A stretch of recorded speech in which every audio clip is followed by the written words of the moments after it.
Thank you so much for being here. I imagine a few more folks will trickle in as we begin the session, but I think now is a good time to get the ball rolling.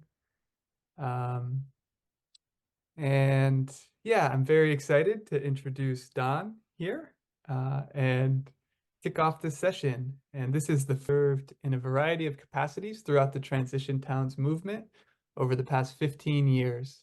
First as Education and Outreach Coordinator for Transition Colorado, then as founder and executive director of Transition Sarasota, which is in Florida in the US, and executive director of Transition US. Don holds a master's degree in environmental leadership from Naropa University, a certification in permaculture design from the Central Rocky Mountain Permaculture Institute, and is the author of the forthcoming book, The Regeneration Handbook, Transform Yourself to Transform the World. He currently lives in community in Boulder, Colorado, serves as training coordinator for the International Transition Network, and blogs at evolutionarychange.org, which is his website, which I will put in the chat now and then also at the end of the session. Welcome, John Paul. And without further ado, I'll pass it over to you, Don. Great. Thanks so much, Dan. Excited to be offering the first webinar in our Practicing Transition series. As you know, it's about how to give a transition talk. So I'm going to be talking about talking. So we're going to get a little meta here. Yeah, thank you all for coming. Yeah, transition talks, great way to help spread the word about the transition movement, get more people involved, and help catalyze new initiatives. My intention here is to give you all the tools that you need to go out and start giving transition talks if you haven't already, or to continue to improve your own talks if that's something you've already been doing. And I'm going to start off here by sharing a talk that I prepared. I've given probably close to 100 transition talks over the last 15 years, and everyone is a little bit different.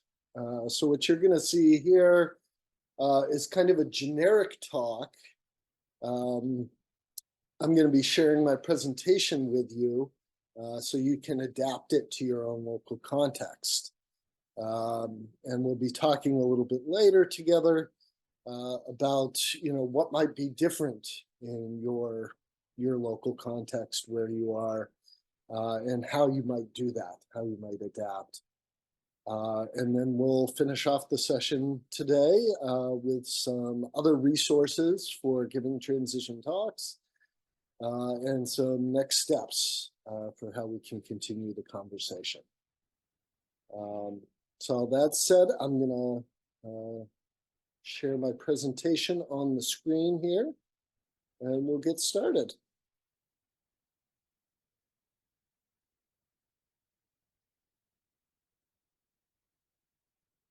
So I'm hoping everybody can see that. And I'm going to put it into presenter view. This is not how you would typically present, but I want to show you my notes as well as my slides, which you will receive as well.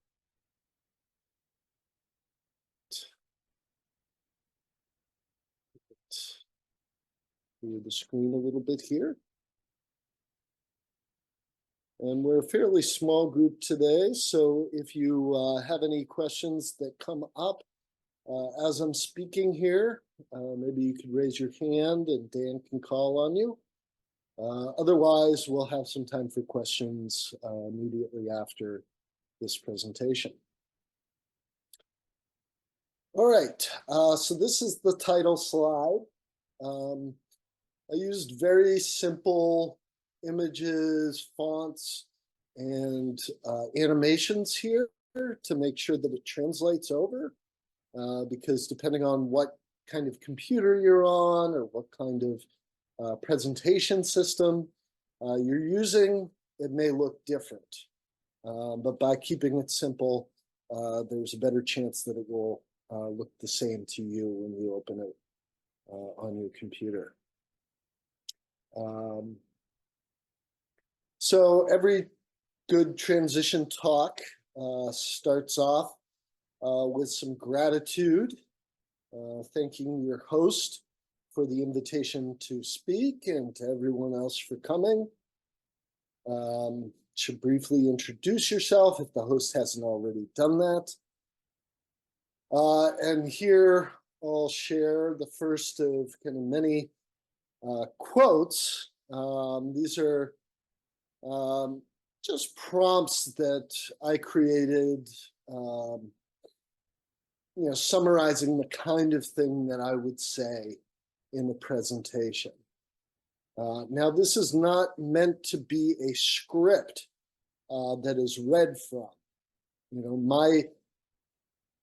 My experience, having done so many of these talks, is it's best not to read from a script. It sounds kind of robotic, and it will come off as somewhat inauthentic to your audience. So following here with the theme of practicing transition, the best way to do it is practice, practice, practice, practice, practice. And then when you're up in front of a room or online, as the case may be, to speak from your heart. And all that practicing will still be with you. You'll find the right words, the right thing to say at the right moment without having to look at notes or a script. But for what we're doing today, sharing with you some, maybe suggested language. So I'd say something like, I'm excited to have the opportunity to talk with you today about the International Transition Towns movement, which has been described as a movement of communities coming together to reimagine and rebuild our world. During our time together, we'll explore how this movement got started, its philosophical underpinnings and unique approach to community organizing, how it's evolved over the past couple of decades, what it's accomplished so far, and how you can get involved. But first, I'd like to hear from you. So I'm giving an overview of the presentation, as they say. Tell them what you're going to tell them, and then tell them what you told them. And I think it's great to start with an icebreaker, something that gets people talking, kind of reflecting on why they're here and what they're hoping to learn. And also to get some feedback for you as a presenter about the level of knowledge of your group. So you're not going to change your slides on the spot, but you could speak to different aspects of transition based on what people are interested in and how much they already know. If it's a very well-informed group, you can be a little bit shorter and use the extra time for more discussion, questions and answers, and interactive activities. So here I say, invite participants to pair up with somebody they don't know. I think it's good to, get people out of their seats if it's an in-person event, and starting to build community in that way.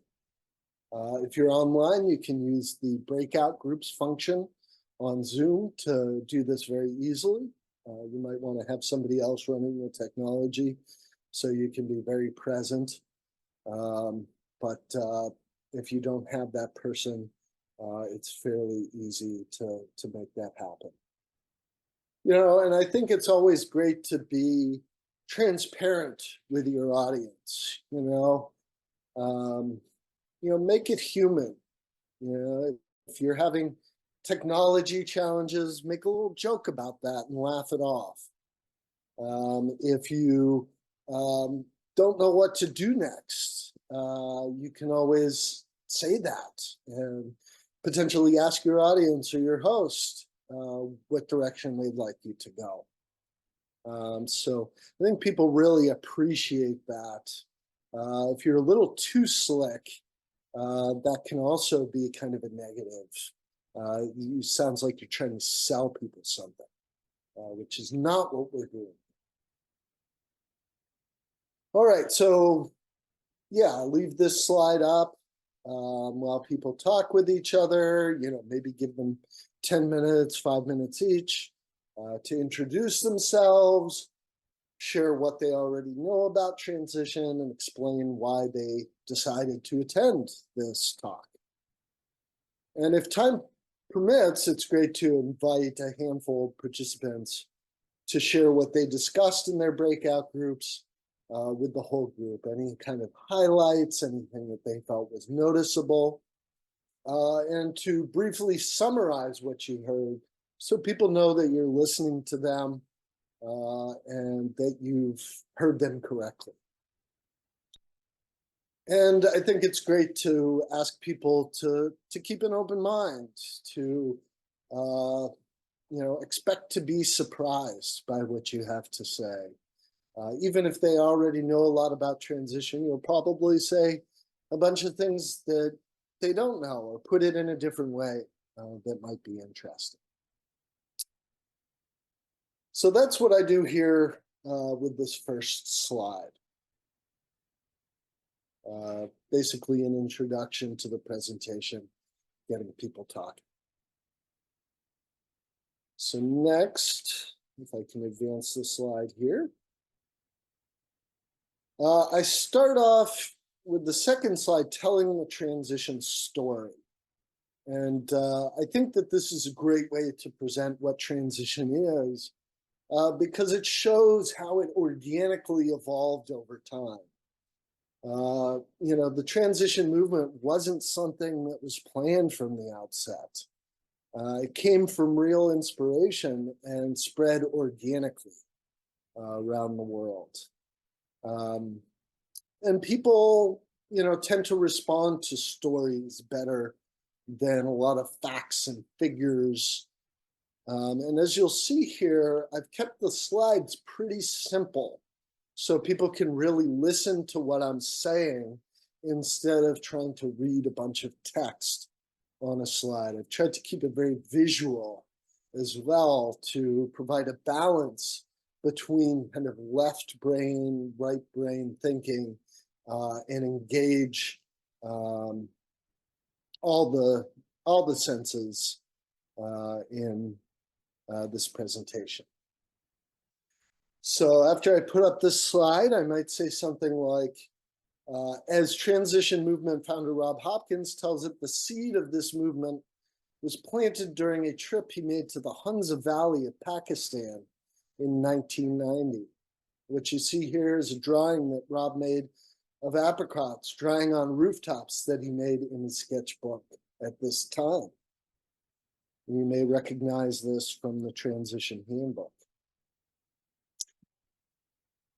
So writing 18 years later in his Transition Handbook, Hopkins recalled what he observed and felt in Hunza. And this is a quote from the Transition Handbook, which I absolutely love. I think it really captures what the transition vision is. So he says, here was a society which lived within its limits, and it evolved a dazzlingly sophisticated yet simple way of doing so. All the waste, including human waste, was carefully composted and returned to the land. The terraces, which had been built into the mountainsides over centuries, were irrigated through a network of channels that brought mineral-rich water from the glacier above to the fields with astonishing precision. Apricot trees were everywhere, as well as cherry, apple, almond, and other fruit and nut trees. Around and beneath the trees grew potatoes, barley, wheat, and other vegetables. The fields were orderly but not regimented. Plants grew in small blocks rather than in huge monocultures. Being on the side of a mountain, I invariably had to walk up and down the hills a great deal, and soon began to feel some of the fitness for which the people of Hunza are famed. Paths were lined with dry stone walls and were designed for people and animals, not cars. People always seemed to have the time to stop and talk with each other and spend time with the children who ran barefoot and dusty through the fields. Apricots were harvested and spread out to dry on the rooftops of the houses, a dazzling sight in the bright mountain sun. Buildings were built from locally made mud bricks, warm in the winter and cool in the summer.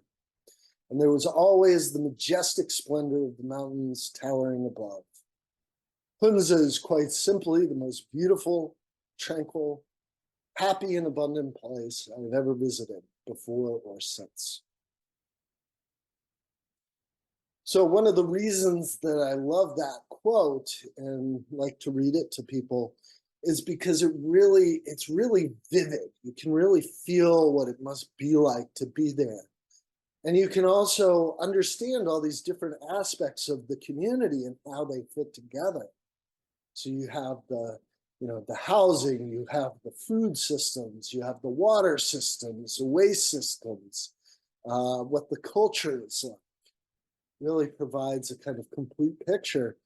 And it also points to how rooted the transition movement is in the indigenous cultures of the world. And I think it's important to give credit to that. That what we're doing here is something new, but it's also something very old.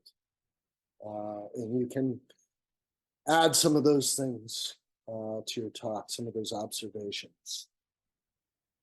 I'll also mention at this point that it's important to speak with a certain presence and enthusiasm, to not rush through what you're saying, and to, as much as is natural for you to use gestures as not nonverbal communication is really so important to getting our point across. So moving on to the next slide and the kind of next step in the development of the transition movement. The next step in the development of the transition movement took place at Kinsale Further Education College in Ireland, where Rob was teaching a 2-year course in practical sustainability. Drawing on his experience as a permaculture practitioner and teacher, he taught his students how to grow food organically, produce renewable energy, build with natural materials, create sustainable businesses, make decisions collectively, resolve conflicts nonviolently, and more. In this photo, you can see Rob surrounded by his students in front of an amphitheater they constructed entirely from local materials for the school's drama students. Rob is the happy-looking guy in the green shirt towards the center of this image. And if I had a laser pointer here, I might just point to Rob, point him out on the screen. And that can be a great tool for making presentations, helping people in drawing their eyes to where you want them to go on the slide.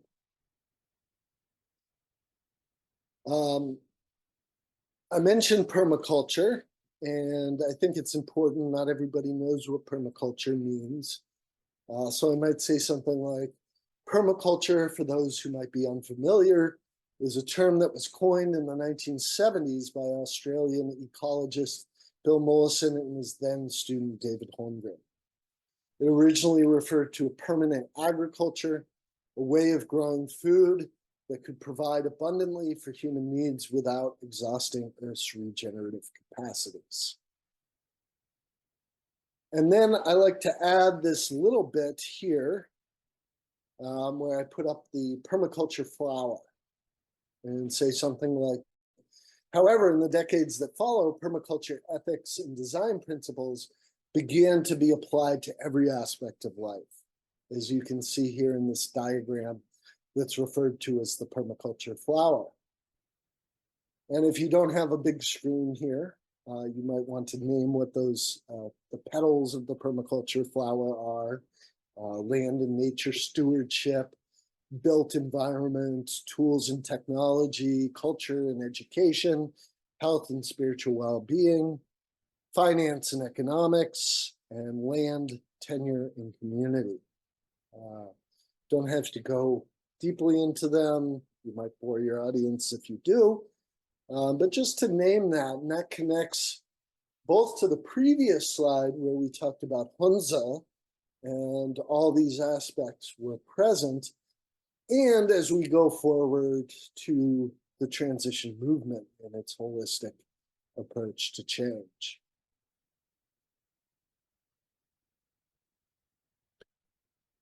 So moving on, here I have a blank screen, so the audience will just listen to me for a moment without getting distracted by any images.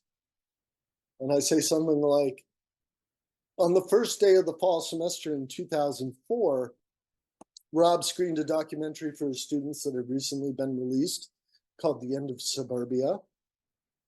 You could ask your audience how many people have seen that. Raise their hands. And he invited Dr. Colin Campbell, founder of the International Association for the Study of Peak Oil and Gas, to speak to them.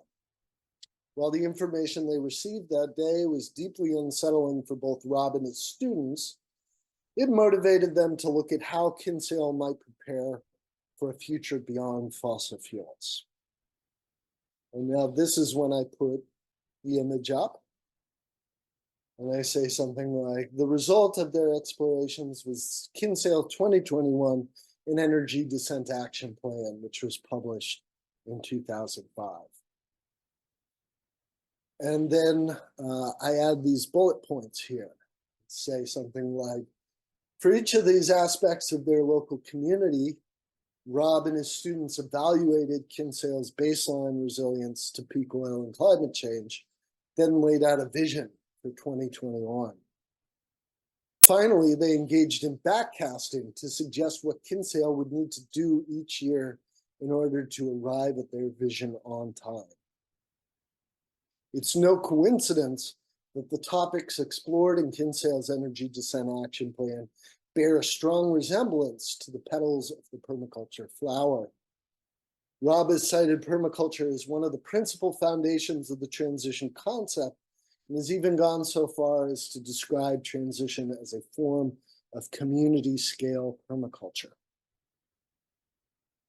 So you can see here how the themes in the Kinsale plan connect back to the permaculture flower.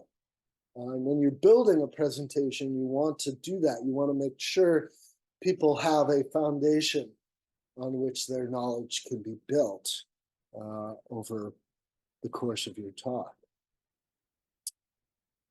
Finally, on this slide, I'd say because Kinsale 2021 was basically a student project, Rob didn't think too much of it at the time.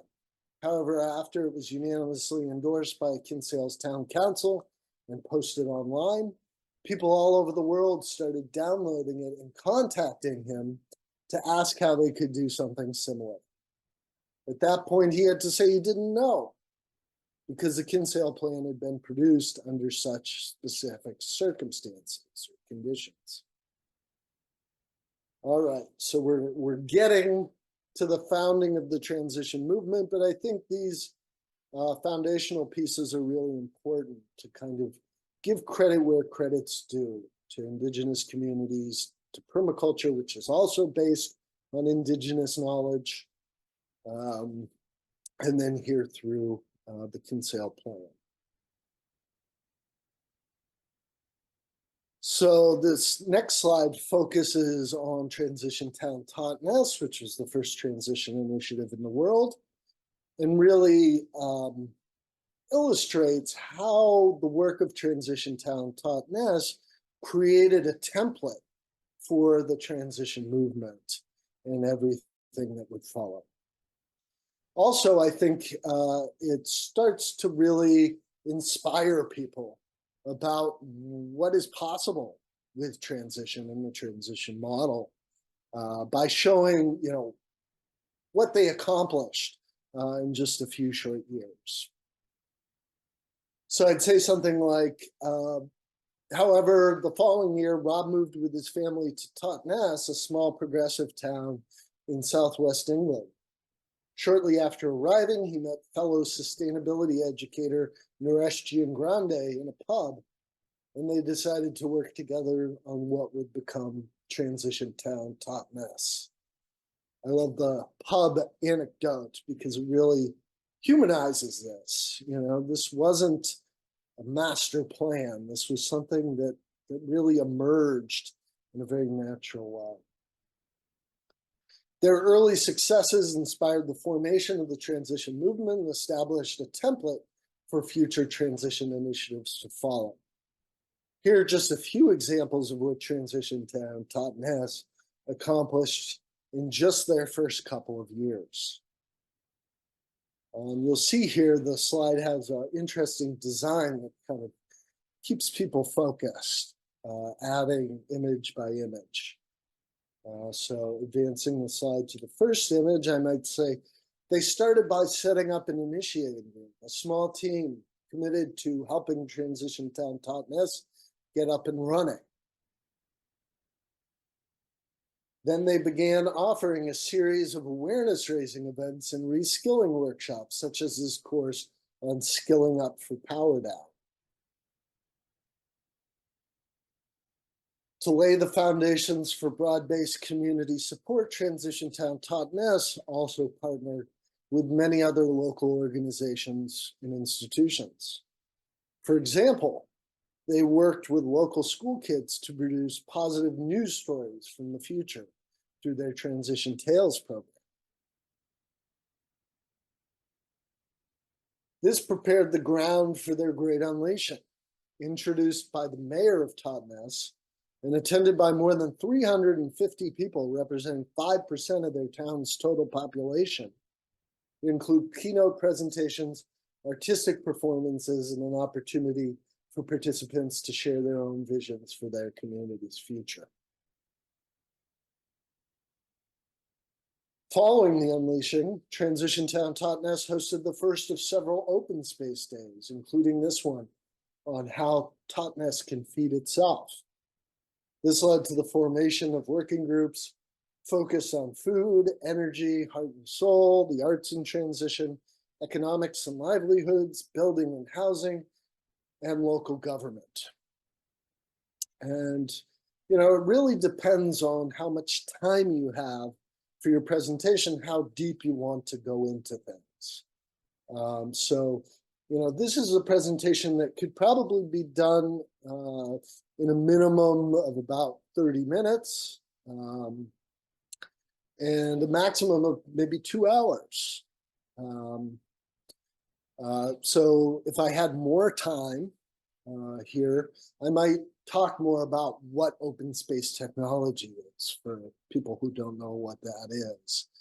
But because we have other things to do, I'm just going to throw out that term open space days and move on.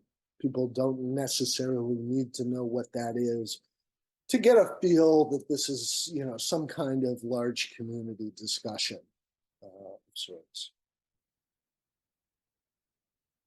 The next one, I might say something like, these working groups in turn launched their own practical projects, including Totnes, the nut tree capital of Britain, which planted dozens of fruit and nut trees throughout their town. And oil vulnerability auditing, which trained participants to consult with local businesses to help them increase their energy conservation and efficiency. And perhaps the biggest project Transition Town Totnes created during these first few years was the Totnes Pound, a complementary currency designed to keep wealth circulating locally. And again, here I might explain more about local currencies and how they work, but I'm actually going to do a little bit of that later in the presentation. So I know I can just kind of skip over it right now.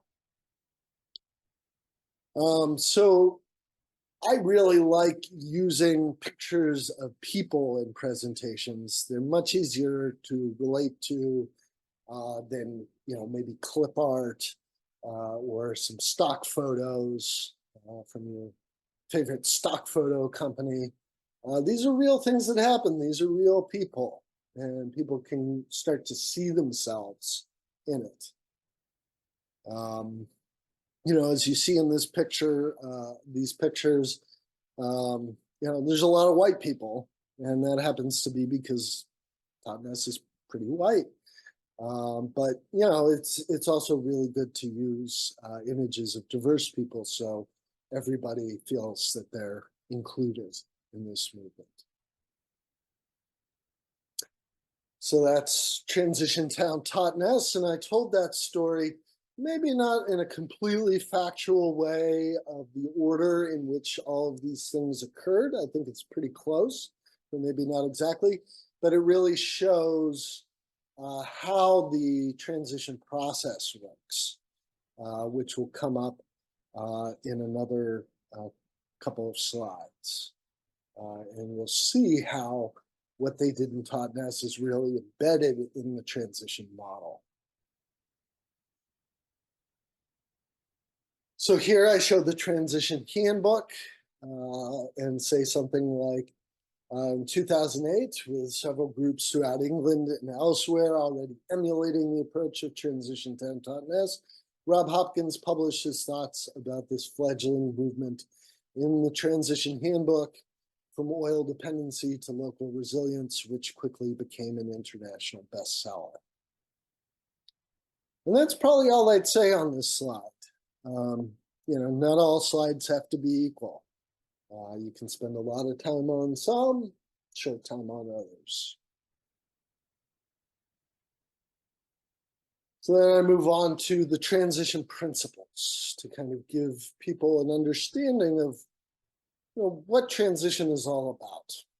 And I say something like, one of the most important aspects of the transition handbook was that it outlined key principles that could be used to define and guide the movement. Since then, these principles have been updated several times to reflect how the movement has evolved over the past decade and a half. The following 8 are what are currently posted on the International Transition Network's website. So here we'll have a series of bullet points, read out those bullet points, and then describe them a little bit, give people a little bit more information about each one. If you have a really short presentation, you could just list them out and breeze through this slide. And here I give some, sample descriptions. Put this in your own words. For number 1, we respect resource limits and create resilience. And I'd say something like, because we live on a planet whose abundant natural resources are rapidly being depleted, transition advocates for dramatically reducing consumption to achieve sustainability. However, because we've already set in motion forces that threaten our communities, we also need to build resilience. While resilience is most commonly defined as the ability to bounce back from misfortune, it can also be thought of as a robust health and vitality that enables us to respond creatively to whatever challenges we might encounter. Similarly, for point 2, I might say transition strives to be as inclusive as possible, not only because it's the right thing to do, which of course it is, but because it makes us smarter and stronger. Transition requires an unprecedented coming together of society to be successful, so we need to intentionally cultivate all kinds of diversity in our movement, not only race and class, but also age, gender, culture, sexual orientation, geography, political affiliation. Commitment to social justice is likewise essential because strategies that fail to alter existing power dynamics and increase equality will not automatically lead to better outcomes for all. For point 3, I might say this principle means that transition respects the autonomy of initiatives to decide what's best for themselves in their local communities. Transition initiatives are always created by people who live in that place. They're never required to pay dues and don't even need to call themselves transition wherever. Because every community is different, imposing one-size-fits-all solutions would be counterproductive. Instead, regional, national, and international transition hubs exist to serve the grassroots movement, providing support for those engaged in practical action on the ground.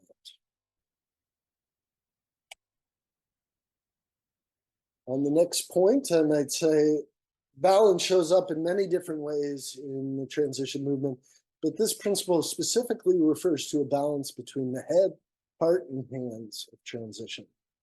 We're not only seeking to understand our global predicament, we're actually doing something about it. And we're not only doing something about it in the external world, but also working to transform ourselves and our culture. Point 5, I might say from the beginning, it's been clear that there's no one right way to do transition. Nevertheless, we can all benefit from sharing our experiences and insights with each other. By linking local, regional, and national groups together as part of a global network, we can more easily collaborate with each other, provide mutual support, and amplify our collective voice. Point 6, whenever we discover a best practice or create a new resource, we're encouraged to share it with the rest of the movement. After all, none of us can afford to waste time reinventing the wheel.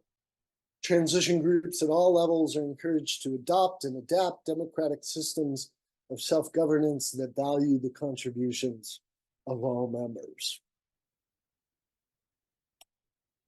Point 7, transition groups also regularly partner with a wide range of other organizations and institutions for mutual benefit. We don't try to pretend that we have all the answers or can fix everything ourselves. Because of this, transition initiatives and hubs are exceptionally adept at weaving together many disparate entities into a unified movement. And the final point, point 8, while both utopian and apocalyptic visions of the future abound in our popular culture, alternatives to the status quo that are plausible and attractive are precious and few. If we can't even imagine a better world, how can we hope to create? Transition seeks to unleash the power of the imagination and the creativity of local communities to dream, design, and manifest their own destiny. So you can see here how much the transition principles bring out what transition is all about. And that's why I love to use them, not just in my talks, but everywhere, including, as group agreements to define group purpose. Yeah, they're one of the things that really binds this movement together. Lately, we've started using the transition characteristics more and more. And that's, a very reasonable alternative to the principles. I probably wouldn't go through both because they say very similar things. All right, so we just talked about transition principles. Now we're going to talk about transition model. How do we actually do that? How do we put these principles into action? So I might say something with this slide, like another important aspect of the transition handbook was that it described a process of transition initiatives anywhere can use to gradually deepen, broaden, and scale up their efforts over time.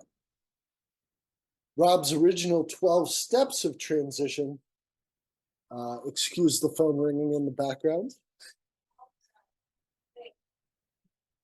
Rob's original 12 steps of transition, which were based on how Transition Town .NET naturally developed, were eventually reconfigured into this flowchart. They still handed out to participants at introductory transition launch trainings all over the world. So I mentioned transition training here to kind of seed about a potential next step for people after attending a talk. They might get interested. Well, what is that transition launch training, and how can we get it here?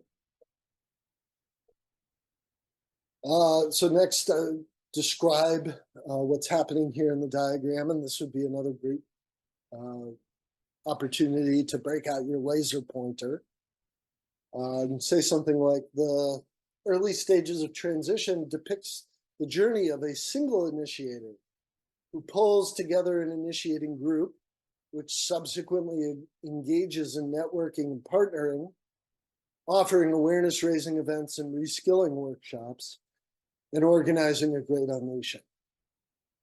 Following this unleashing, the group starts to use open space technology to catalyze the formation of working groups, which begin organizing their own events and projects.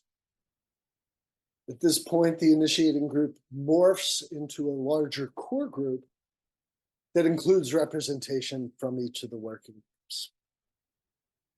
And something else I might say here is that, this is a fairly good map of the early stages of the transition movement, but maps are not the territory.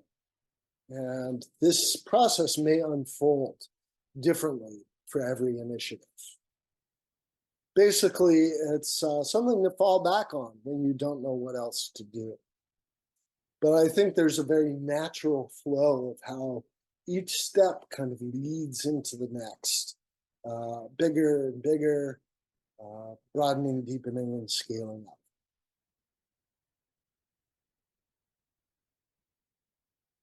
All right. So we're over halfway here. Just a handful of other slides to show you and go through. And I will try to hang that up because that's really disruptive.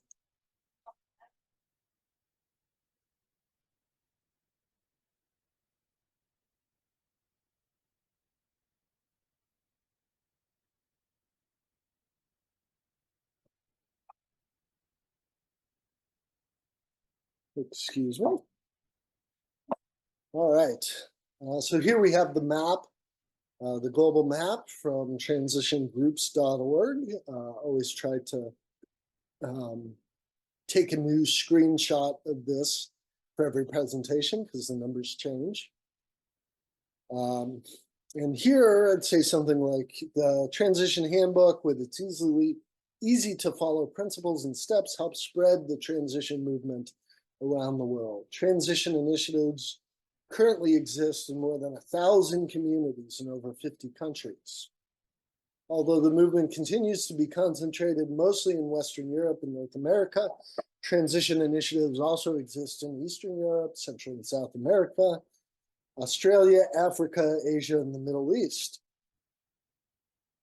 The structure of the transition movement is perhaps best understood as a series of nested circles, in which each circle is autonomous and self-organizing within its own scope and domain, but also being accountable both towards the larger circles it's a part of, as well as towards the smaller circles it supports. Transition initiatives are supported in many areas of the world by regional and national transition hubs, some of which have banded together into more expansive territories by geography or language. Hubs and territories are supported at the international level by Transition Network, the UK-based nonprofit, and the Hubs Group, which was established in 2017 to act as a more representative body for the global movement. There are currently 26 regional and national transition hubs, 19 in Europe, 2 in North America, the US and Mexico, 2 in South America, Colombia, Brazil, 1 in Asia, Japan, one in the Middle East, Israel, and Australia.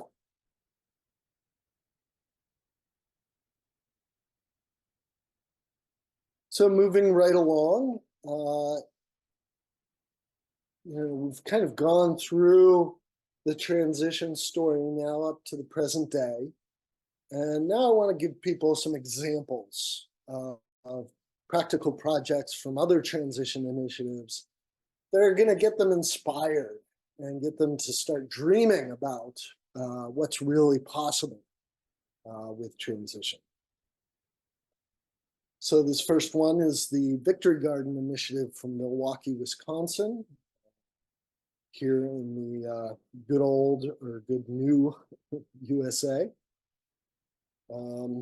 And I have some quotes here, as with the previous slides, describing this project, telling the story in some kind of vivid way that can help people connect with it on a human level.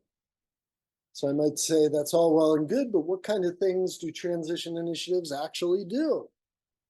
Probably what people are thinking at this point. The following are just a few examples of successful transition projects from around the world. You'll actually see that my examples are pretty Eurocentric, and I'd invite you to find other examples from other parts of the world that are inspiring to you. But these are the ones, some of the most exciting ones that I'm aware of. So I'm not going to go through the descriptions of all these projects. You'll be able to read them later in the notes for this presentation. But in the interest of time, so that we have more time to talk with each other, to ask questions, to discuss what we do differently, I'm just going to skip that for now. Maybe I'll just give you one example of how I might describe a project, and then on the subsequent slides, I'll just skip that part. So here's my description of the Victory Garden Initiative. I say, perhaps the most common type of practical project that transition initiatives undertake are those that seek to revitalize their local and regional food systems. One particularly potent example comes from Milwaukee, Wisconsin, in the United States. In 2008, just as Transition Milwaukee was getting started, one of its members, Gretchen Mead, proposed a project that would draw on the proud legacy of the Victory Garden movement in the US, which inspired 20 million families to grow at least some of their own food during World War II. With Transition Milwaukee's support, Mead launched her Victory Garden Initiative, VGI, the following year. Nearly 100 volunteers turned out for their first annual Memorial Day Blitz to install 40 edible gardens in front yards and backyards, at schools and churches, and on rooftops throughout the city.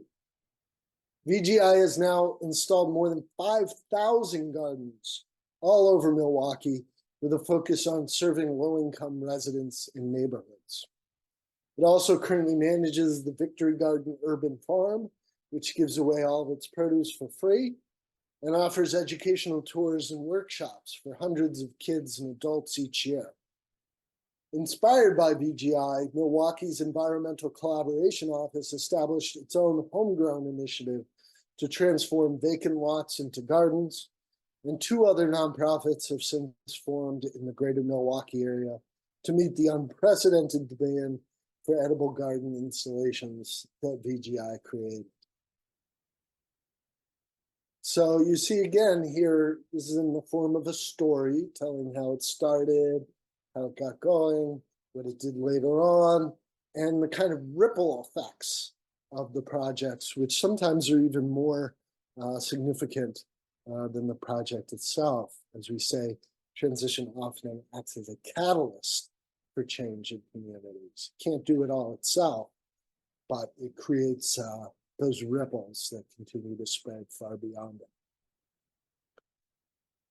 So the other examples I have here, community-owned renewable energy companies, I mentioned both Brixton Energy as well as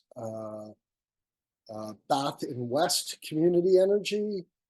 Brixton Energy is kind of notable in that it's installed photovoltaic arrays on project housing in their neighborhood of London to reduce the bills of low-income residents. Bath and West is probably the biggest one.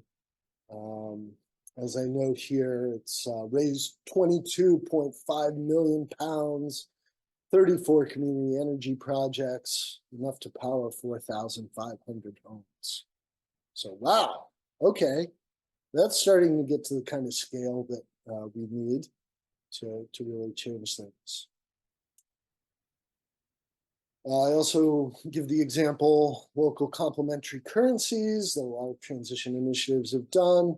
I have the picture here of the Brixton pound, which I love to show because it's so colorful and beautiful and has David Bowie on the 10-pound note.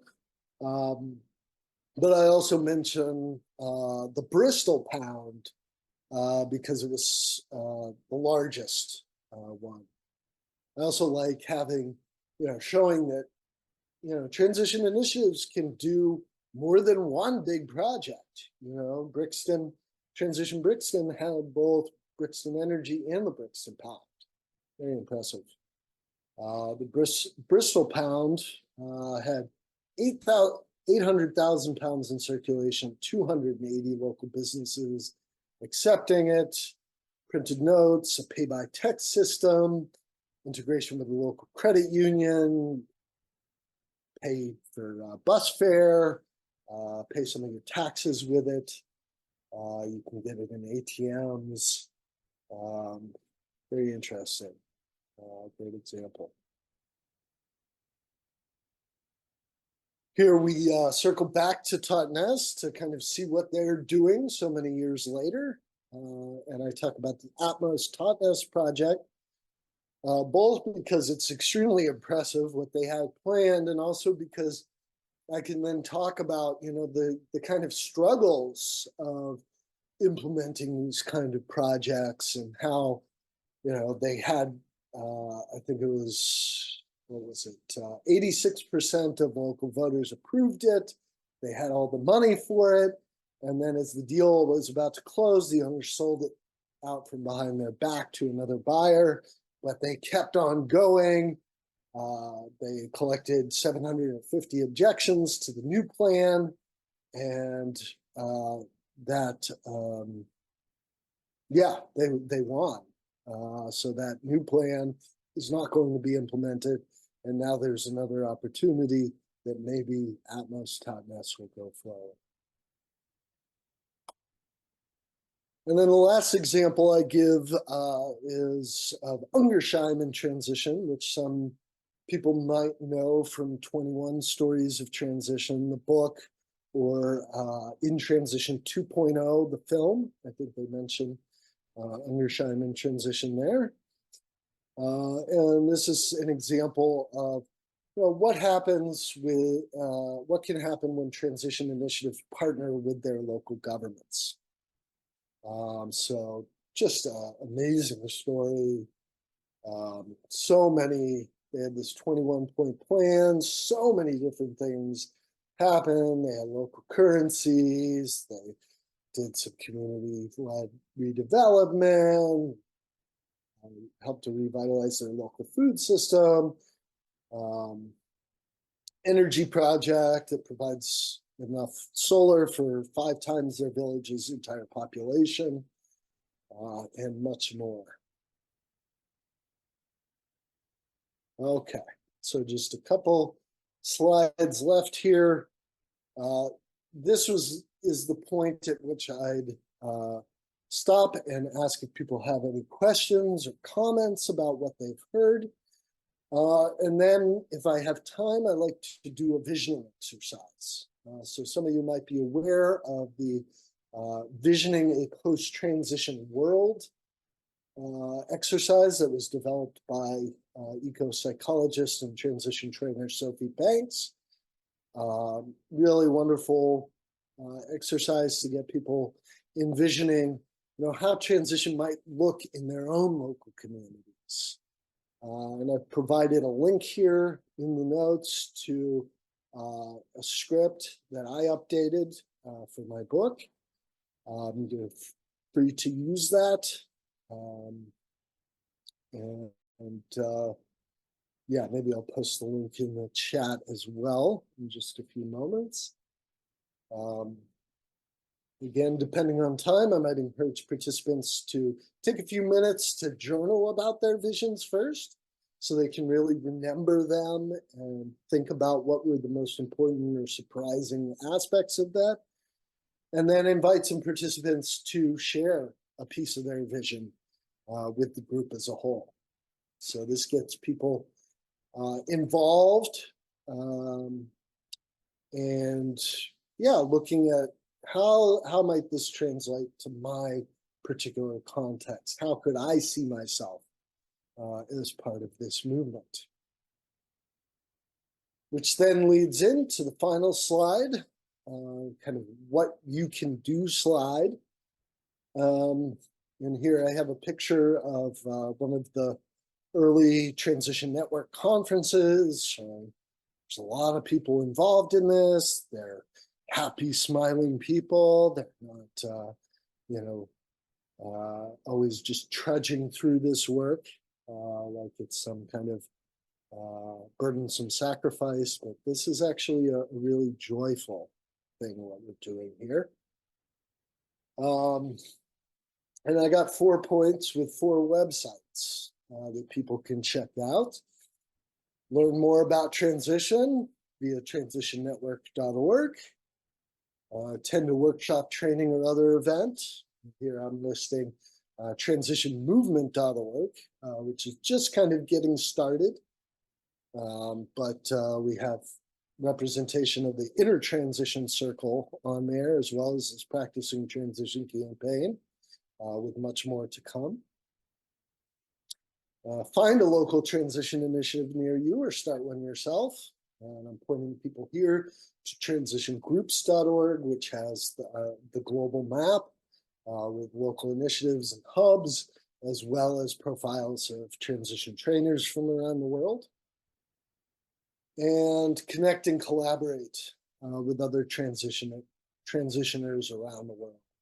And here I'm pointing people to what's called the Transition Platform, which is kind of like a social networking site for transition without all the ads and the manufactured outrage and the creepy data tracking. So if you're not a member of this already, definitely suggest that you join, and I'll give you a link for that. So that's kind of my presentation in a nutshell. Of course, at the end, you want to thank everybody for coming, wish them well on their transition journeys, and if you'd like, you can share your contact information with them so that they can get in touch if they have any further questions, or want you to come give another talk for another group, or find out about how they can get a training in their community. But that's it. And yeah, so I also typically say at the end, I hope this was inspiring, that it was useful for you, and that you get involved, because we need absolutely everybody to make this great transition.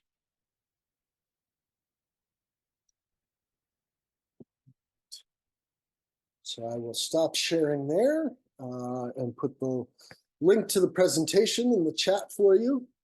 And I'd love to hear any questions or comments that you might have.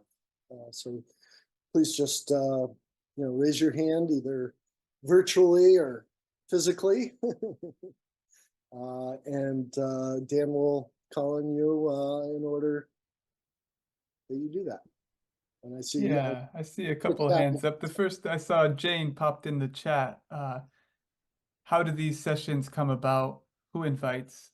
Do you do that? And Jane, I don't know if you want to add anything to what you wrote there. And I saw your hand go up next, John Paul, so we'll bring you in after this. Yeah, that's a great question. I need to talk about that a little more towards the end when I go over presentation checklist. But yeah, when I started Transition Sarasota here in Florida, where I happen to be today, I gave a couple talks through Transition Sarasota, and people came to those talks and they heard me, and they said, "Hey, this would be great for our group. Can you come and speak to our group or at our conference or at our festival?" And so I started getting invitations, and the more talks I did, the more invitations I got. And I did something like 60 to 70 talks over 7 years. So do the math, almost a talk a month.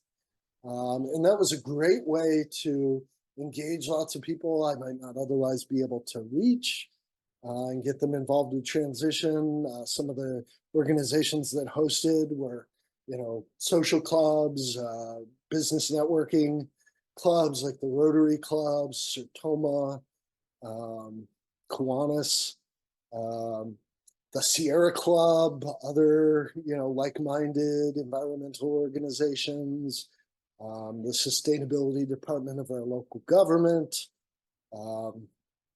Yeah, all sorts of different hosts. And yeah, that's basically how it happened. Gave a couple of talks, and then it just spread by word of mouth. But you could also say, put on your website that you're available to give talks, or even reach out to these groups directly. Excellent. And I saw Jean Paul had a question as well. I don't know if you want to unmute and share. You're muted, Jean Paul. Yes, I wanted to thank you, Dan, because we are going back. Even in my mind, I'm reminding these presentations that we did in 2010, I think, here. And we were really here. And after that, we have done the full, let's say, locally here, or not here, in Sucy-en-Brie, Sucy Environment Transition. So we did the full graphic. And now I think it's important also because we have many people, like 200 people or 250. But the problem is they don't know, the people are in the groups, in the circles, small circles, but they don't know the roots. And I think now it's time to go back to these new people, because we have a lot of turnover, like 30% at least. And so these people doesn't know all of that. And for me, it's sort of a pity. So that's a point. So I had a question on the slide 7. So on the slide 7, you have 2 points for me, which could be splitted, is the shared of practices that could be good for synergy, not reinvent the wheel. And there was another point for me, which is important to stress, is the shared governance. So, and for now, I see that this is a big problem, because we had a clash recently due to that, because I say we are in shared governance already at the top level, but on one group or several groups, when I wanted to go down in these groups to put the shared governance, per se, oh no, we don't want to complicate, we don't want it. And so we prefer to have only one leader of the group, responsible and things like that. So it's more, for me, it's more thinking like a dictature, or I see something like that. And I think that people don't have understood this. So for me, I would stress these points to say, for me, transition is also a way to, and you say that from, I think, Rob at the beginning, also there were some words about that, the way to manage, to govern is, for me, one very important part of the transition I like to stress a lot. So that was my point. And I have a second point, which is, I see it's very interesting at the beginning because it's interactive, but after that, I feel that maybe people could be boring if we give the full discussion. So maybe we could interrupt by some, maybe you say questions, or there's something maybe to handle that this way. So I wanted to have your feedback about that. Totally. Yeah. I mean, I think those are both great points. Yeah, there's so many different ways to do this. And this is just one that I'm offering. Your point about slide 7, that was the transition principles and yeah, emphasizing self-governance. I say something about that. I think it's principle 6. We freely share ideas and power. And that can be a great jumping off point to go deeper on that, or you might even want to put in a slide or two that's specifically dedicated to that point to get into it more. What do we actually mean by we share power? And how does self-governance look? Really depends on, what you feel like your audience needs and what they'll be most interested in. And yeah, to your other point about making it more interactive, you could stop at several points during the presentation, every 10 minutes or so. Maybe you have a discussion prompt that you want people to discuss, or maybe you have a little activity that they do, to get a taste of the inner transition. You might have a guided meditation, or you might have,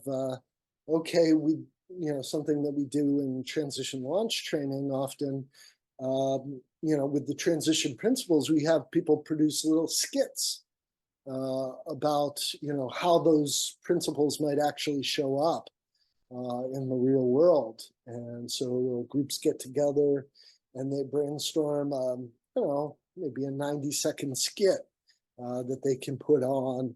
And often they're very people laughing. So yeah, it just depends on, your audience, the format, how much time you have, all sorts of things. But I think those are great points. Thank you. Just want to share, Don shared a link to the PowerPoint presentation in the chat if anybody wants to use that. And also Annette posed a comment and question. Annette, would you like me to read it or would you like to share?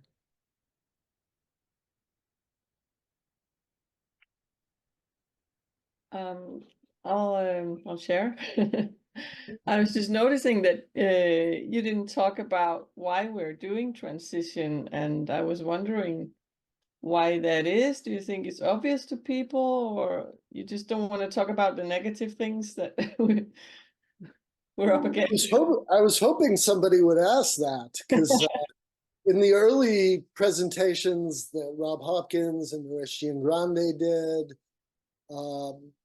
they had a lot in there about the context for transition, specifically peak oil, but also climate change and economic instability. And we do talk about that in the introductory launch training. Yeah, my sense is that people already know that we're in trouble. All you have to do is look on the news, and there's so many different issues we could talk about, right? So peak oil is a little bit less relevant these days, although energy issues are still very important. Climate change, if you don't know by now, you're not paying attention. You're probably not going to show up to your talk anyway. Or you're a denier, or, whatever. So yeah, I don't go deep into that. I mean, you can talk about the context if you like. I think it's helpful to mention, what kind of issues we're responding to. So, when I talk about the Kinsale plan, I talk about climate change and peak oil a little bit. Then later on in the transition principles, the first principle is we respect resource limits and create resilience. That's a great place to talk a little bit about, well, what are resource limits? What are the limits to growth, and why do we care about them?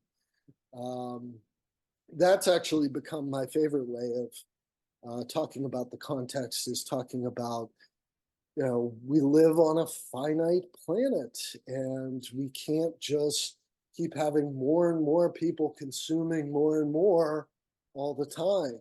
It's just not possible. And you can throw in whatever your favorite factoids are. You know, if everybody lived like the average American, we'd need 5.1 Earths to sustain us. That's one of my favorites. It just makes it really clear that, you know, our way of living, particularly in, you know, Western industrialized countries of the global North, is fundamentally unsustainable and has to change. But you know, I don't think it's necessary at this point to beat people over the head. People already have enough anxiety. They see what's going on in the world. So just kind of checking, saying, okay, this is what transition is responding to. This way of life is fundamentally unsustainable. We need to change. I think that's enough. I think the point about building resilience is also more positive, because change is going to happen whether we change or not. So we have to sort of prepare for those changes, right? Yeah, absolutely. Yeah, and I think there's an interesting conversation. I mean, there's so much that could be talked about in these presentations. You know, I didn't talk much about the justice aspects of transition, but there's a lot to say there about decentralizing power and wealth. You know, new forms of economics, etc. And yeah, one thing that your point brings up to me is like the difference between sustainability, resilience, and regeneration. Mhm. So I think all three of those concepts are really crucial. You know, sustainability says we have to live within these natural limits. Resilience says we need to prepare ourselves to be able to deal with whatever changes are coming our way that are already set in motion. And more I'm using the term regeneration. I mean, my book is called The Regeneration Handbook. But I think it really captures the transition spirit to say, you know, we're not just about doing less bad. We can actually be a force for good in the world. You know, sometimes I think of the old you know, Boy Scout mantra, or, you know, leave no trace camping mantra, you know, leave the place better than you found it. You know, I think that's what transition is all about. And that's that kind of regeneration concept.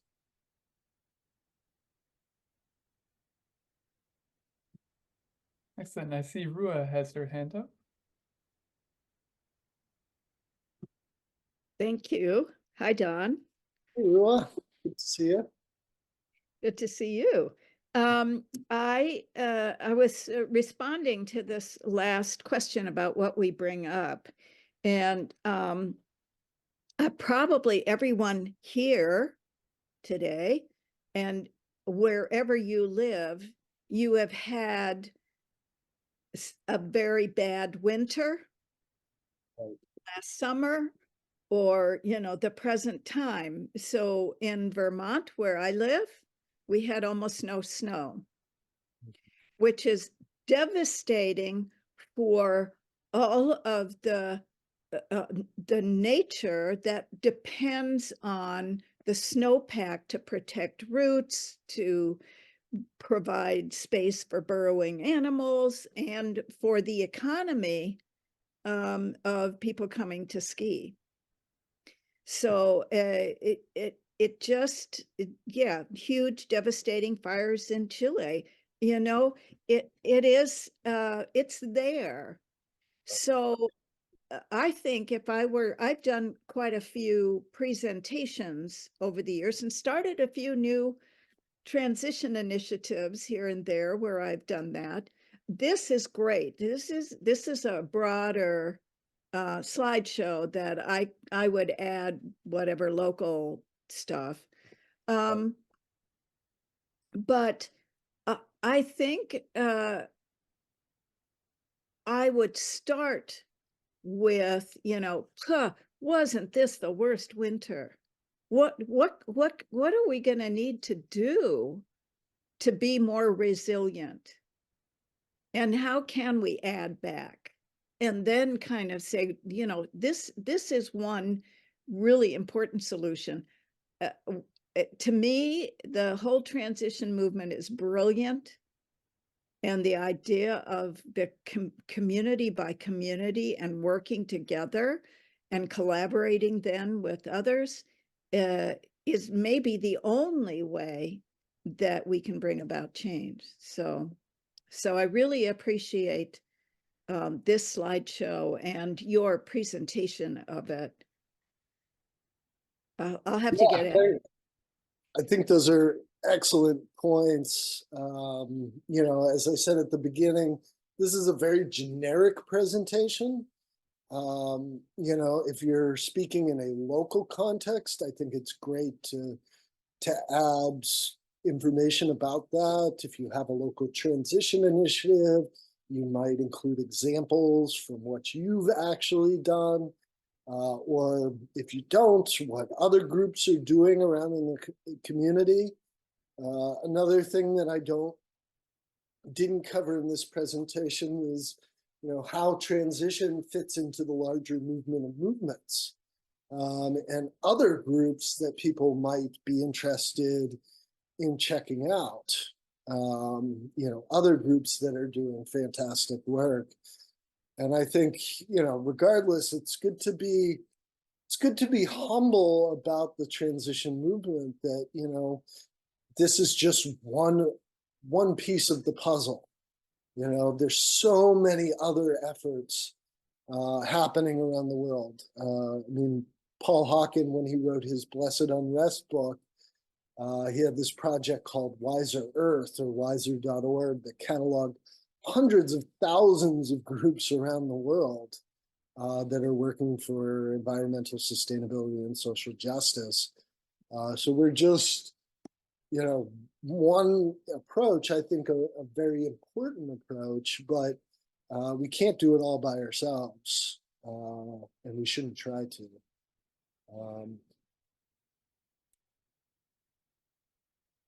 Yeah, just want to uplift a comment from the chat from Anahi.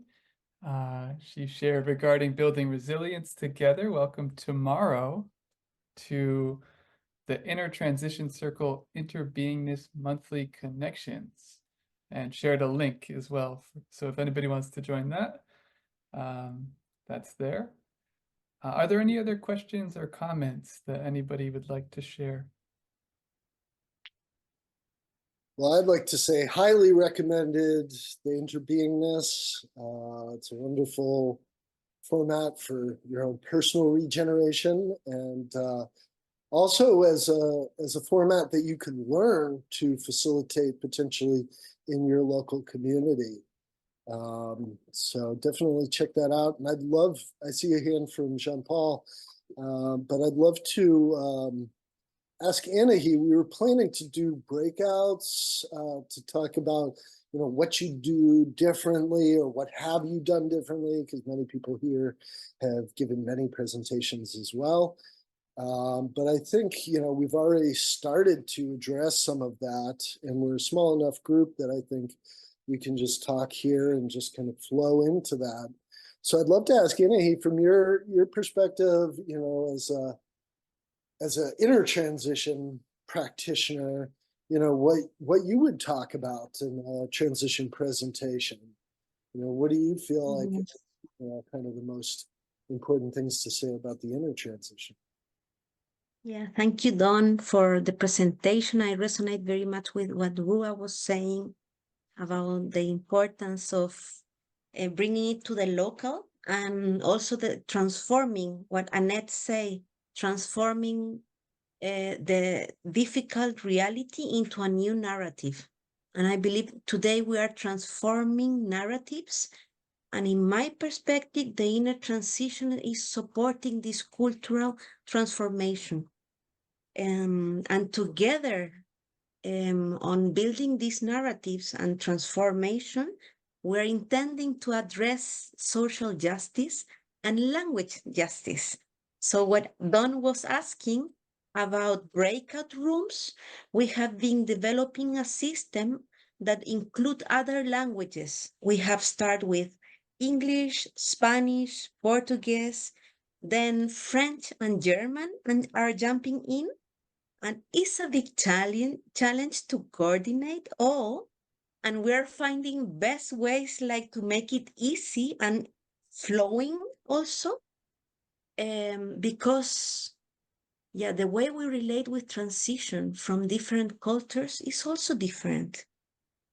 And the way that we relate with the inner in different cultures is very different. And we want to address them all. So we have been like improving the space to welcome diversity, to welcome activists in different spaces. Some of us work in ecology, others in solidarity, in economy, in different needs that each community has.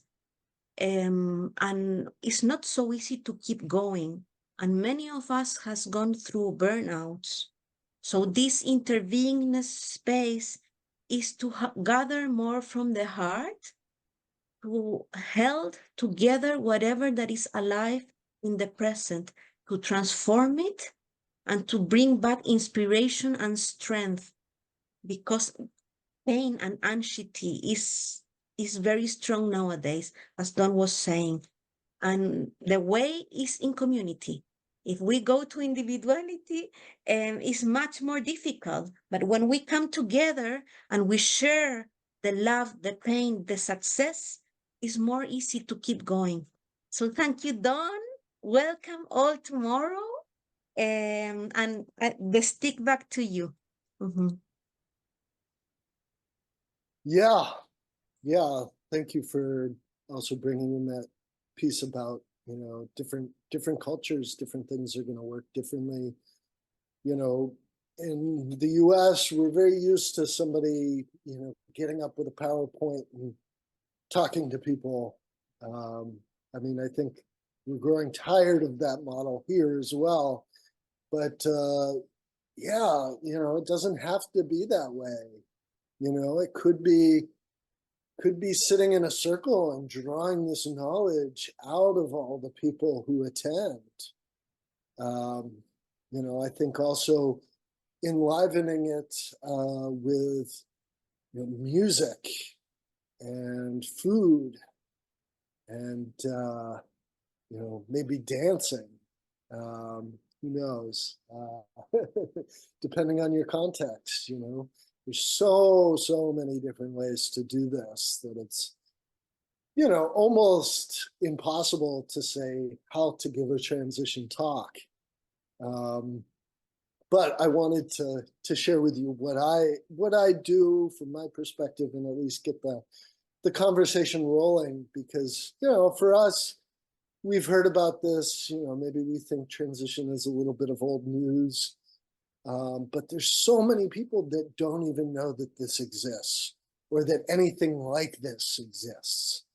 And so, yeah, I think it's important to continue to spread the word, because a lot of people are pretty hopeless right now. The challenges that we're facing seem so overwhelming, to try to change things at national or international levels, or to try to change, make all these changes as individuals, and we feel like, well, kind of isolated in that. Well, I may be doing it, but my neighbor isn't.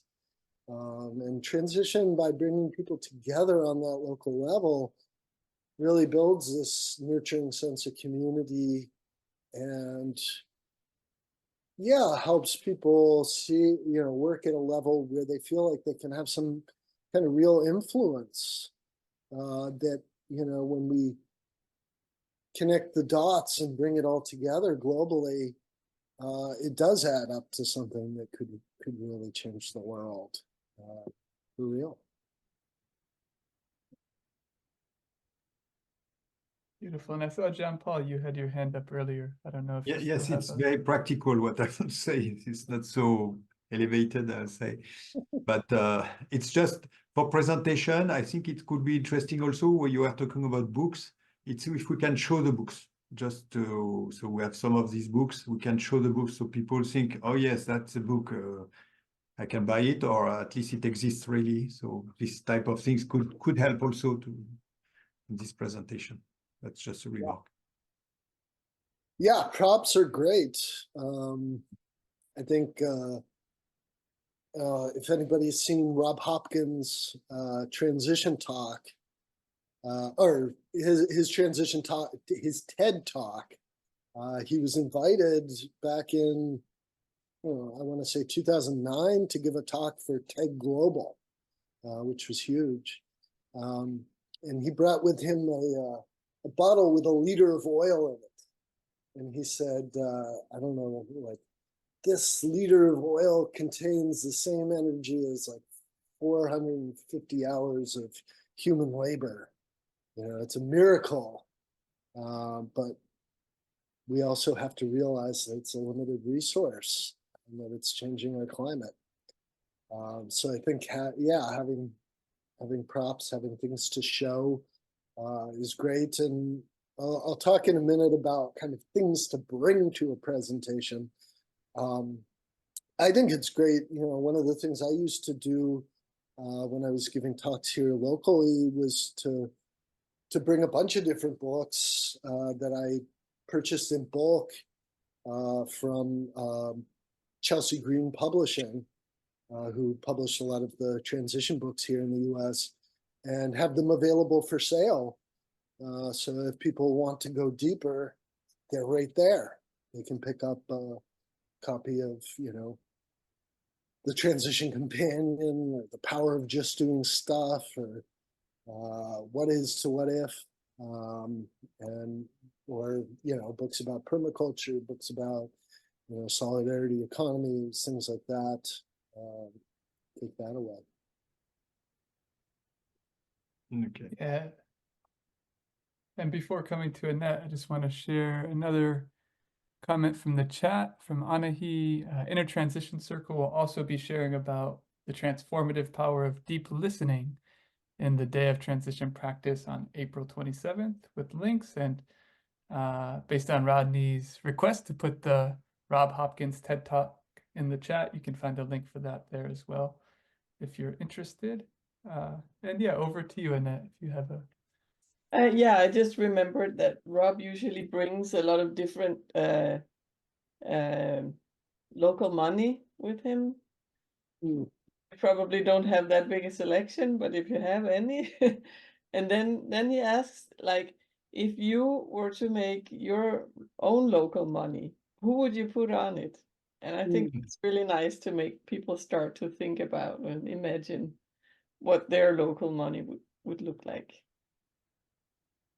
Yeah, that's a beautiful question, because it really gets you thinking about, you know, a couple things. You know, we have heroes in our midst, you know, and to raise those people up, and like, what do we value in this community? It brings that question up as well. You know, what do we want to represent us? Right. Yeah, that's lovely.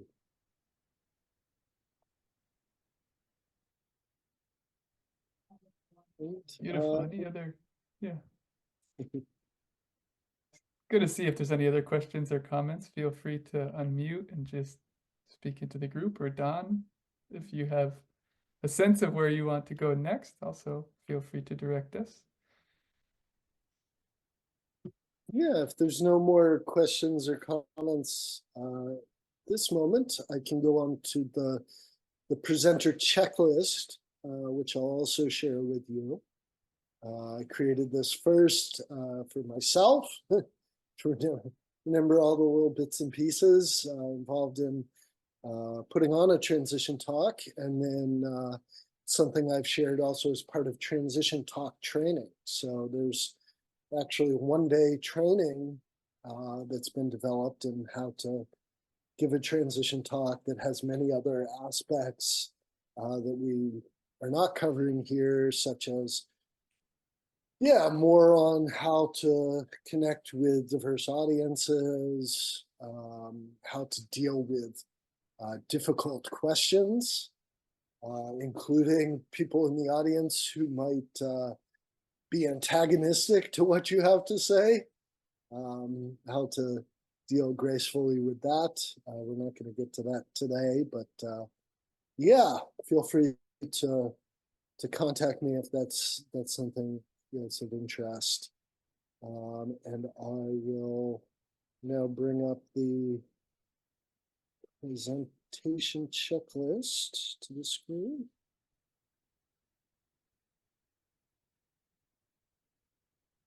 All right. So I have, this is also something like the presentation that you can download and edit to make it as useful for you as possible. You just go to file here, download in whatever format works for you.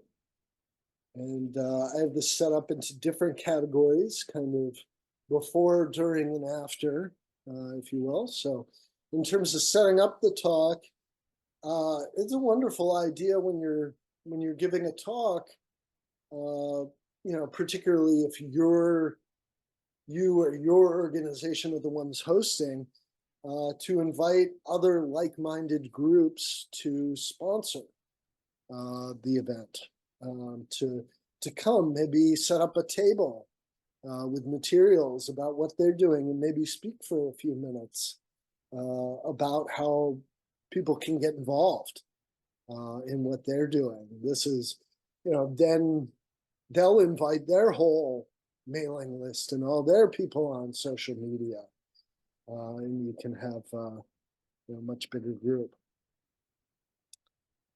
You know, a suitable venue for the size of audience that you reasonably expect to have. You never know. But you know, you don't want to get a 500-person auditorium unless you're reasonably confident that you're going to be able to fill it up. You know, having just a few people in a large room has a kind of disappointing energy about it. Even if you put the same number of people in a small room, it can feel like, oh, it's buzzing with energy and excitement. So you kind of want to right size your venue for the size of the group that you expect. Always great to, you know, have a place that embodies the values of transition, you know, such as, you know, a green building or a community center or a local library, someplace that has good lighting, preferably natural lighting. You're going to need, obviously, a date and a time when it's going to happen. And to think about, you know, if you're giving a talk at noontime on a weekday, working people are not going to be able to attend for the most part. I would typically do a talk in person and online, you know, in a weekday evening. It's not too early. People can get home from work, have dinner, and then come, but not too late that people aren't exhausted by the end of it. So, you know, 7 p.m. to 9 p.m. I think usually works really well. You know, putting it on a Friday or a Saturday night, unless you have a really strong pitch, you know, people are probably, you're going to be competing with a lot of other events. So that's why I would choose a weekday evening instead of a weeknight, unless it's a really big production. Presentation topics, so it might just be transition towns. What are they? But it might be something more specific. I've given talks to permaculture groups on transition and permaculture. I've given talks to intentional communities on the transition movement and intentional communities. So asking your host, if you have one, what they'd like you to talk about and what their people are interested in, and you can tweak the presentation to what will be most useful. How long is it going to be? How long is the presentation? There's a wide range. I think the shortest presentation I've ever done about transition was 5 minutes. It was one of those kind of rapid fire events where they had 10 different speakers. It's possible. Also, can be much longer and have a lot more space for interaction. Are you going to charge a fee or have a suggested donation? Usually I give talks for free, but it's always nice to put out a little donation basket if people want to support the effort. I see absolutely no downside to that.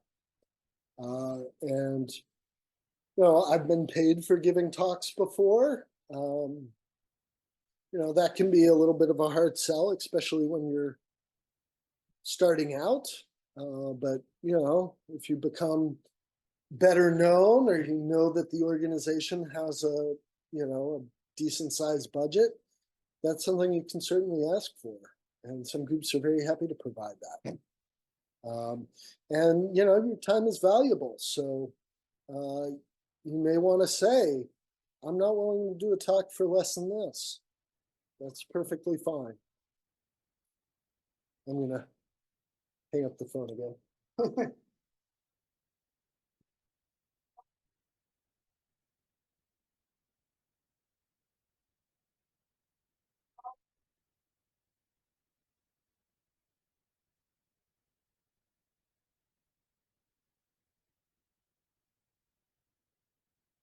Okay, there we go.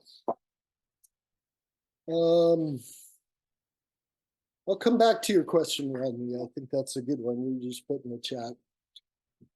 But just to go through this. So then we move to promoting the talk once you've got it scheduled and set up all these different things about, what organizations are going to be involved, what's the venue, date and time, what's the topic, etc. Then you got to promote it.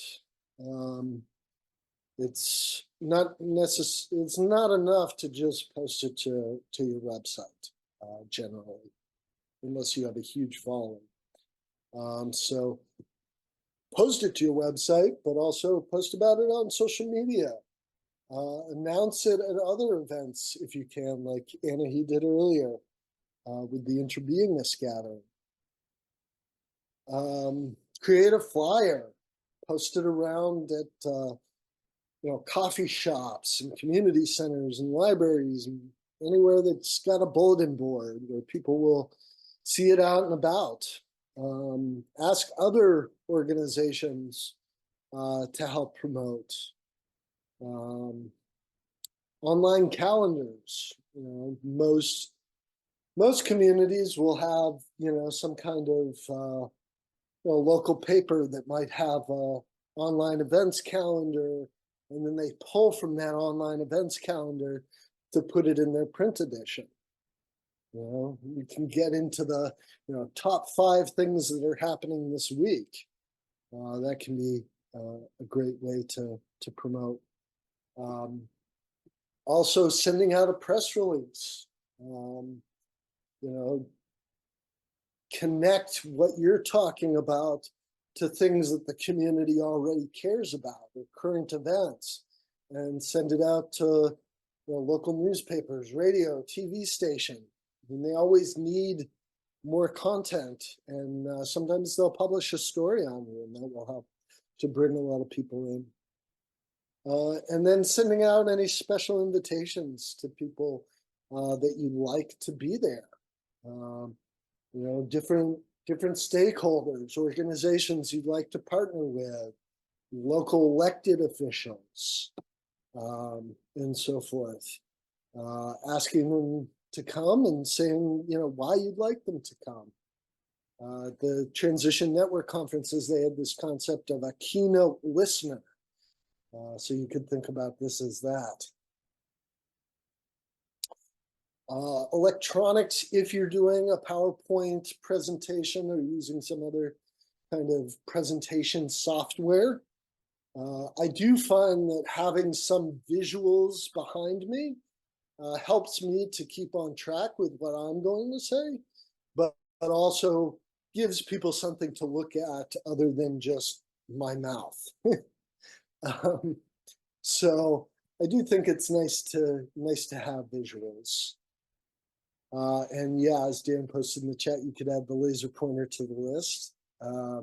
So laptop, computer, projector, screen, extension cord, know your venue if you need something like that. Power strip that you can plug a bunch of different things into. If you want to play music or video as part of your presentation or as people are coming in, some computer speakers is a good thing to have. Sometimes the venue already has all of these things and you don't need to bring them, but you might need to bring a flash drive with your presentation on it. And you might also want to make that presentation available to others afterwards. And you could offer that to people. When you're at the event to give your talk, it's great to have a little information table with different materials that people can take away. Make it look nice. Get a nice tablecloth from your local thrift store. Make it look pretty. Have a sign-up sheet for your mailing list. People can just put down their name and email. Stay connected. Maybe you have some brochures there about your local transition initiative that says, what it is and what it does, that people can take away as a reminder, something to put on their refrigerator. I talked earlier about having books for sale. If you get them at a bulk price, you could also resell them at that discounted price. And a number of publishers are willing to do deals like that if you order enough. If you're taking cash, you'll need a cash box with change. Maybe more modern now is a little swipe, credit card swipe that you can plug into your phone, like PayPal or Square.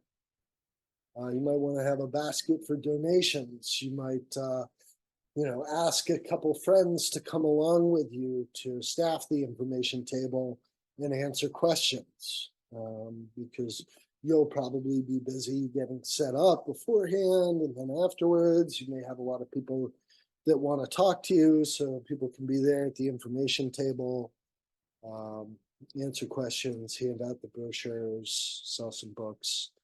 A banner is always a nice thing to have.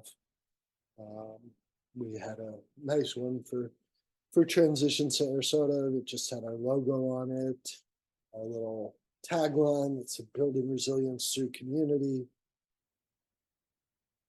And then for the presentation itself, watch your clock.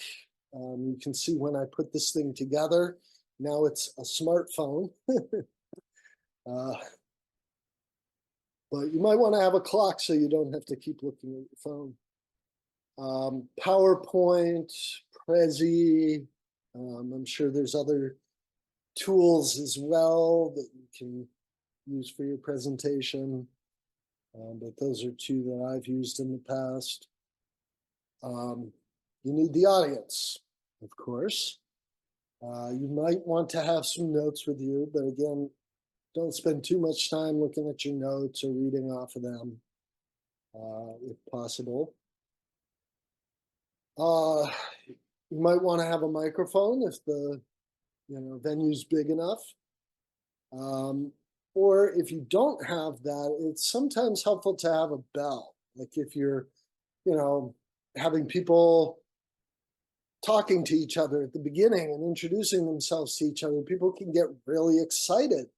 And if you don't have something to bring them back, then you just end up shouting at people, which seems kind of rude. So I usually use a little meditation bell. Ring that when it's time to gather people's attention to get again. Remote control. So, instead of having to press the forward button on a laptop, you can get one of those little remote controls that advances the slides for you. Often they have a little laser pointer built into that, which is very handy. You might want to have a dry erase board, markers, or flip chart paper and markers to write things down on. When people are sharing their visions, if you do the visioning exercise, you can actually write down the different aspects that people share from their visions so that they can see that reflected. Or there might be other things that you want to write down and record. In terms of follow-up, provide contact information. Always thank your host. Even a very simple event takes a lot of time and effort to put together. It can be good to have a feedback form that you can either pass out or email to people later to get some feedback. How did I do? What would you change? So you can keep improving your presentation over time. If you can make a recording on Zoom, it's very easy to do. This presentation has been recorded, and so it can reach many more people than just the audience that's here. If you're in person, you're going to have somebody record it, but you can make very good recordings on a smartphone now, so it doesn't necessarily have to be a fancy camera. And payment, following up about that, if there's any payment involved. So just a list of things you might want to take into consideration, and you can print this list off and cross off the items. You can download it, as I said before, and edit it, add things that you want to remember specifically, take off things that aren't relevant. And there may be some things connected with online presentations that I haven't included here. But yeah, hopefully this is helpful. I see we have about 10 minutes left. Just want to give you a couple more resources and next steps, and then we can hear if there's any other questions that have come up about this before we close. So if you go to the Practicing Transition website, practice.transitionmovement.org, and Dan has just put that in the chat, so have that right there. Giving transition talks. Scroll down the page through the description, the workshop, which I think will be replaced with the recording. If you want to share that with anybody, please do. If you want to watch it again, feel free. Then we have these resources here. So this will get linked to the presentation I shared with you today and the presentation checklist. Toastmasters International is a group that helps you to practice your public speaking and provide tips and advice for public speaking. There's local chapters all over the place, so you might want to check that out. And then the rest of these resources are really, Rob Hopkins' TED Talk, The History of Transition in 2 Minutes, in Transition 2.0, Essential Guide to Doing Transition, Transition Companion, 21 Stories of Transition. These are all to see different ways to present transition. And the more steeped in, the literature and the films that have been created about the transition movement, the more, different ways you'll have to talk about this. And most of these are free. I think the only one is the Transition Companion that you'd have to purchase, but there's a downloadable version of 21 Stories of Transition. The In Transition 2.0 film is free online. So that's there for you. And last, this is the transition platform. So if you haven't been there yet, it's hub.transition-space.org. And on there, there's a whole bunch of different spaces that you can check out and become a member of. And this one, called Transition Training, is just getting going. This is where I would invite you, if you have a presentation that you've created, to share it here. You can, I believe, upload and attach files. If you have your own PowerPoint, Prezi, whatever that you've developed or given in the past. Love to see examples of other transition talks here. And we can also continue the conversation here about how to give a transition talk. There's questions that come up to you afterwards. You're welcome to post them here. And not only I will be able to respond, but you'll have 58 other people who may weigh in and give their opinion. So yeah, definitely check out the transition platform, become a member, and join the transition training space. All right, so that's all I had in the 5 minutes remaining. Any other questions or comments? I think we had one from Rodney in the chat. Dan. I just wanted to take a few minutes before we leave to collect feedback. If anybody has any feedback, maybe we can take Rodney's question first, and then I can share just a few questions that people can respond to. So just wanted to put that out there. I'll just respond quickly to Rodney's question. So Rodney, you asked, you mentioned intentional communities. Is there transition production on these? I'm wondering if you could say more about that. Do you mean like a presentation or some kind of resource about transition and intentional communities? I think you're still muted. Yeah. No, I belong to a intentional community and nearby in Kimberton. And we struggled for almost 20 years to get the political hurdles covered. And but on the way, we lost a number of great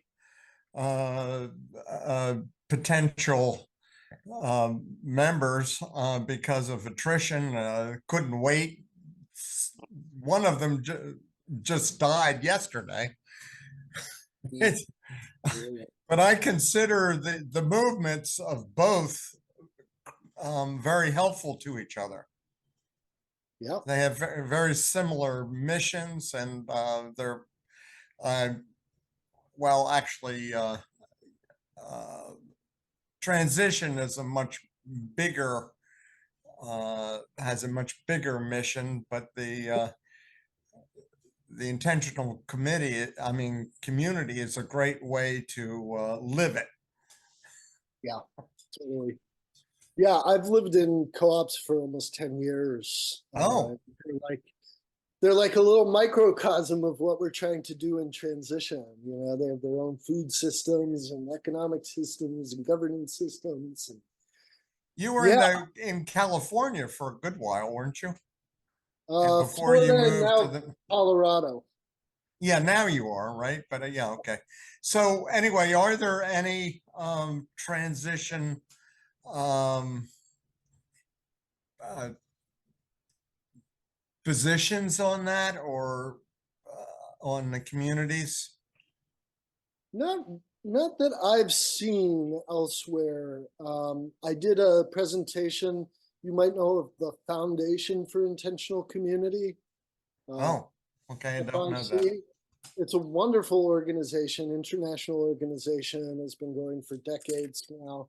And they have tons of courses about every aspect of intentional living. Really wonderful, wonderful organization. And I did a webinar for them a couple of years back called Transition Towns, Intentional Communities for the 99%. Oh, So can you send me a link of that? You can do it by cell send if you you a want. link. Okay, whatever. Yeah. Thank you. Yeah, That'd be for awesome. sure. All Yeah. right, Happy to. thanks. Yeah, so feedback. Yeah, oh, and I saw John Paul's got Yes, his for hand me, up. I think it's really interesting, but I think it would be good to be shorter, this type of meeting, because, you know, it's 2 hours is long for me when we do many things. So it's, but the content is very interesting, and it gives the interest to do it again and better with your help. So that is my point. Thanks. Yeah, this is just the first in a long series of practicing transition webinars. So it's helpful to hear. Yes, yes, and that's a good segue. This is the first in a long series of practicing transition webinars and plans. So thank you so much, Don, for being with us and for sharing in such a thoughtful and well-prepared way. And yeah, it's been great. I know for me, I picked up a lot of new information and ideas for giving presentations in general and specifically about transition. So thank you so much. And if anybody else has any gratitude they would like to share with Don, feel free to add it to the chat or unmute and just speak it out into the group. And with that, we will end this call.